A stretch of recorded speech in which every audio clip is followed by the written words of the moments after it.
El doctor Manlio Fabio Márquez, un extraordinario cardiólogo, es el jefe de electrofisiología del Hospital ABC de Observatorio y es nada más y nada menos que el presidente del Consejo Mexicano de Cardiología, miembro de la Sociedad Interamericana de Cardiología y de la Academia Nacional de Medicina y del Heart Rhythm Society. Ay, O sea, no. no eres cualquiera. ¿Cómo saber si tienes el colesterol alto, bueno o malo? Exactamente. Podemos empezar con la anatomía del colesterol.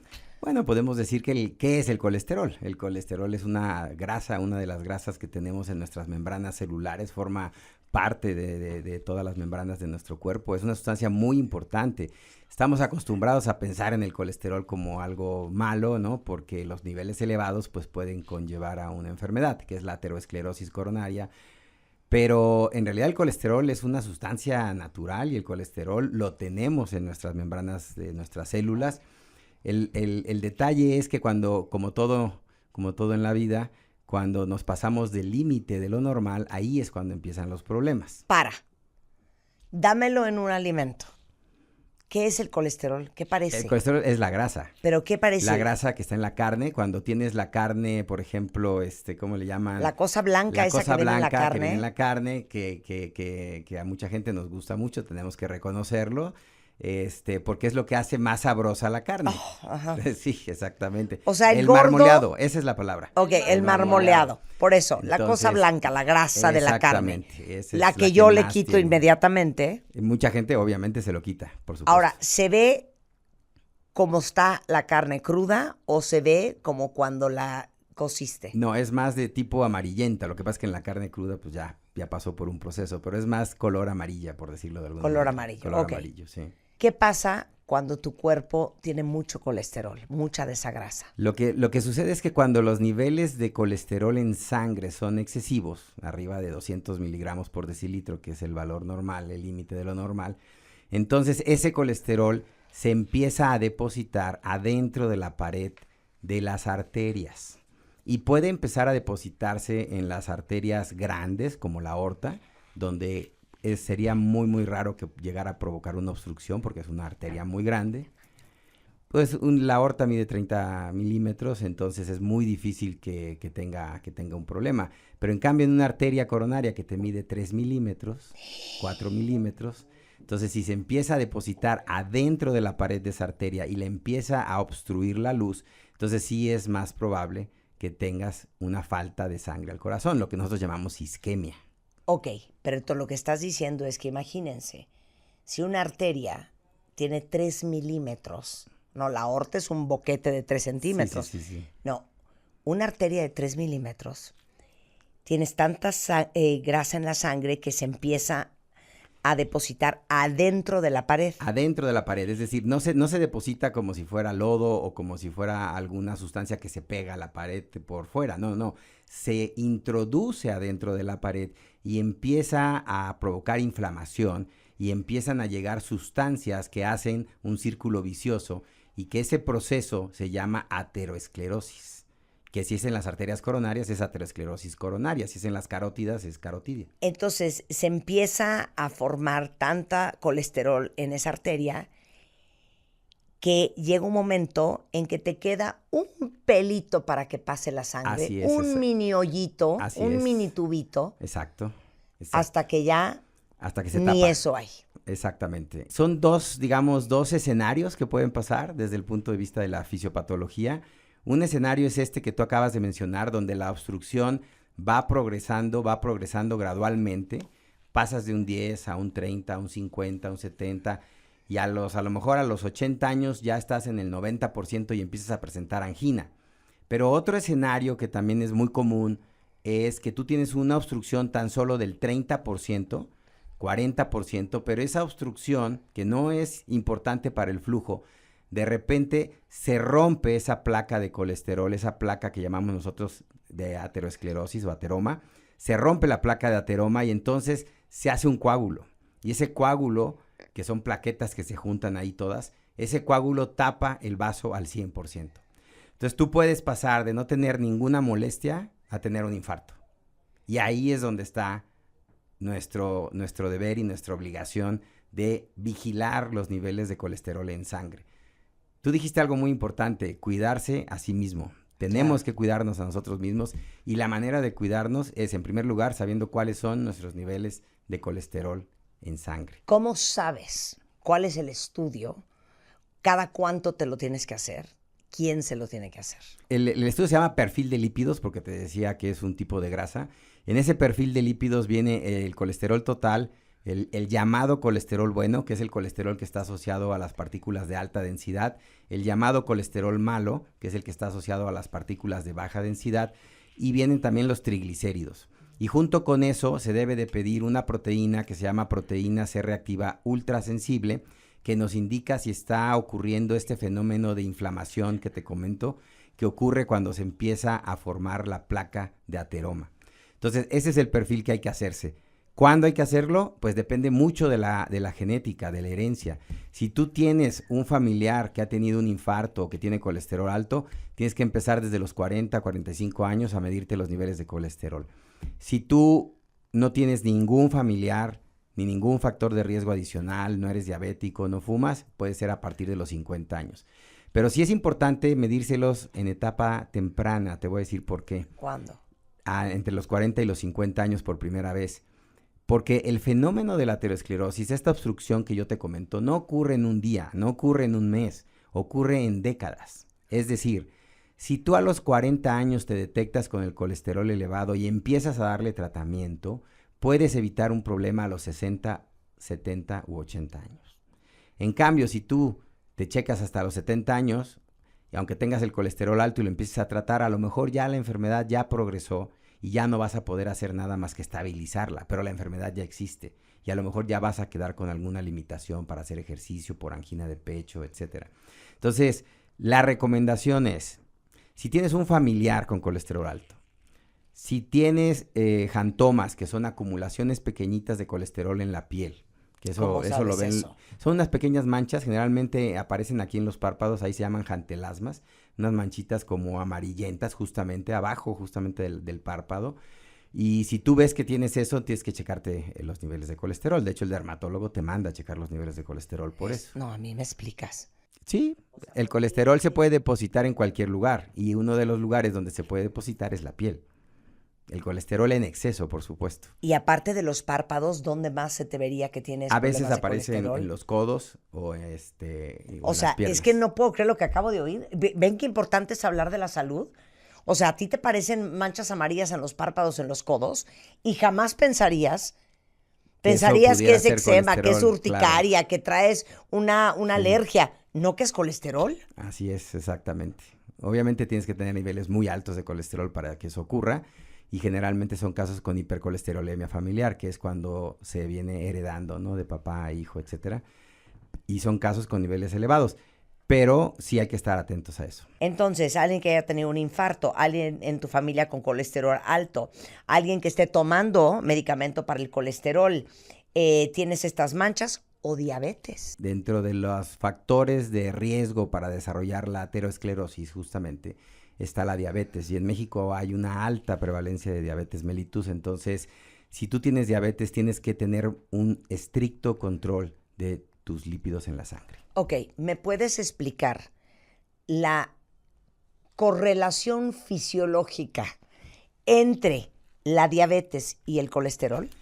La placa de aterosclerosis, la placa de ateroma que se va formando, se forma más rápido. O sea, la placa de grasa. La placa de grasa no nada más es grasa, también tienes azúcar. Uh-huh. De hecho, actualmente se está viendo que probablemente el azúcar es todavía más peligrosa para esa placa de aterosclerosis que la propia grasa.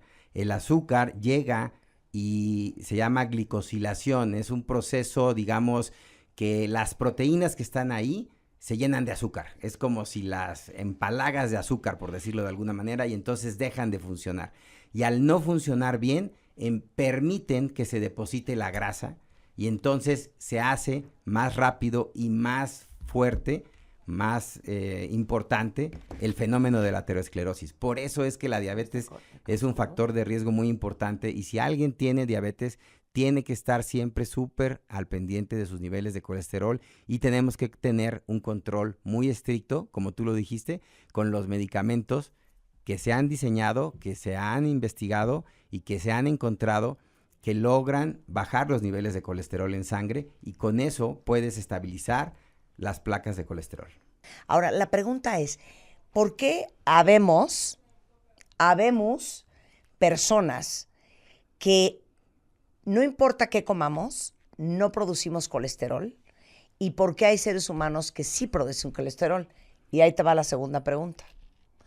Nosotros tenemos un especialista que se llama Eric Estrada, que es nutriólogo, vegetariano, naturista, herbolario, exacto. Y él dice que los seres humanos no debiésemos de comer carne, porque somos diferentes, por ejemplo, que los leones. Los leones no producen colesterol, por eso se pueden meter 22 kilos de carne roja, cruda. Bueno, la primera parte es la producción de colesterol se produce en el hígado y obviamente depende de dos factores principales. La primera es la carga en la dieta de colesterol, justamente lo que estamos hablando, la cantidad de comida, de grasa en la carne, carne de puerco, mariscos, camarones, son alimentos que tienen mucho colesterol.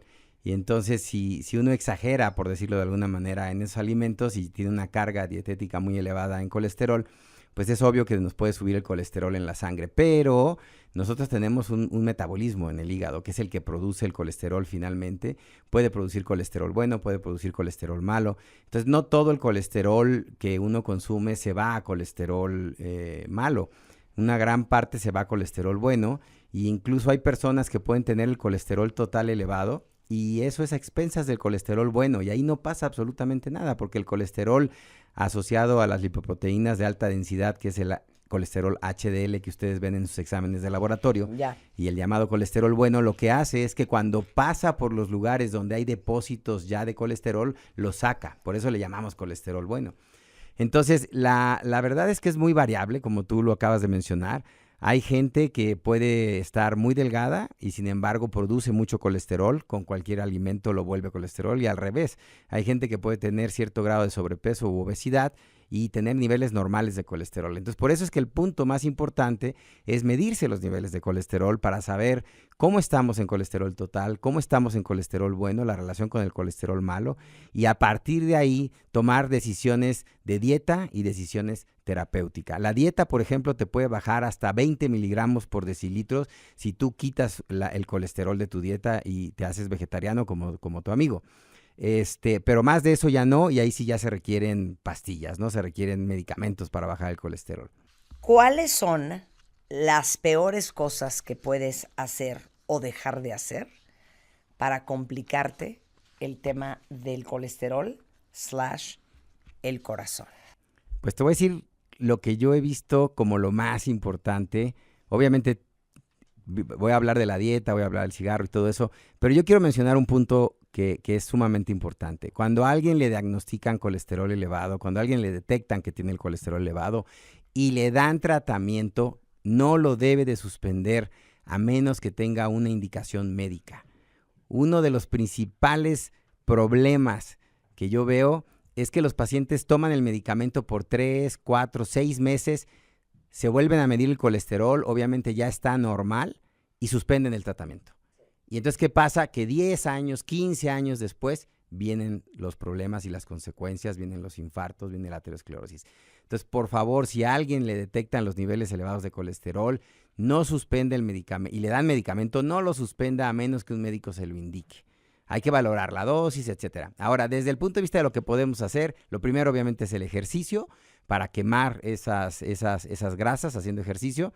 Y lo segundo es bajar las grasas saturadas y las grasas trans. Consumir más grasas vegetales que también O sea, no es lo mismo un aguacate que unos tacos de suadero. Por supuesto, completamente diferente. ¿Estamos ¿no? de acuerdo? Ese es el colesterol bueno, viene en el aguacate, viene en los cacahuates, en las nueces.